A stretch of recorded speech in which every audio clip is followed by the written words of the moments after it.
राष्ट्रीय महिला कांग्रेस की कोऑर्डिनेटर सदाफ जफर शुक्रवार को जमशेदपुर पहुंची। उन्होंने केंद्र सरकार द्वारा लाए गए महिला आरक्षण बिल को चुनावी जुमला बताया। साथ ही इसमें कई संशोधन की बातें भी कही। परिसदन में आयोजित प्रेस कॉन्फ्रेंस में राज्य के मंत्री बन्ना गुप्ता, महिला कांग्रेस की पूर्व प्रदेश अध्यक्ष आभा सिन्हा समेत तमाम जिला कांग्रेस के पदाधिकारी मौजूद रहे। बातचीत के क्रम में सदाफ जफर ने कहा कि महिला आरक्षण बिल केवल चुनावी जुमला है। ऐसे जुमले 2014 से ही देश के प्रधानमंत्री नरेंद्र मोदी जनता को देते आ रहे हैं। इस बिल में कई संशोधन की जरूरत है।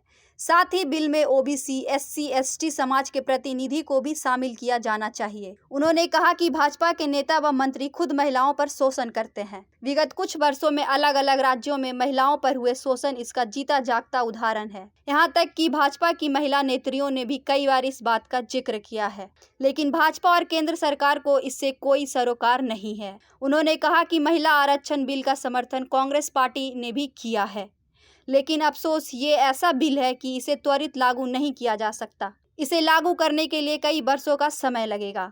भाजपा और केंद्र सरकार ने केवल चुनावी जुमले के तहत इस बिल को पेश कर पास करा दिया है, ताकि देश की महिलाओं को जुमलों में फंसाकर एक बार फिर वे वोट हासिल कर सके। लेकिन देश की महिलाएं आगामी लोकसभा चुनाव में इसके विपरीत जवाब देंगी।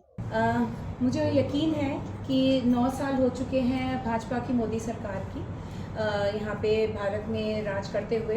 राज ही करना कहेंगे, सेवा तो वो कर नहीं पा रहे हैं। और मुझे उम्मीद है कि आप सबके खातों में 15 लाख रुपए आ चुके हैं और आप सबके रिश्तेदार और या कोई ना कोई घर का जो है वो 2 करोड़ जो नौकरियां सालाना मिलनी थी, उसमें किसी ना किसी को नौकरी ज़रूर मिली होगी।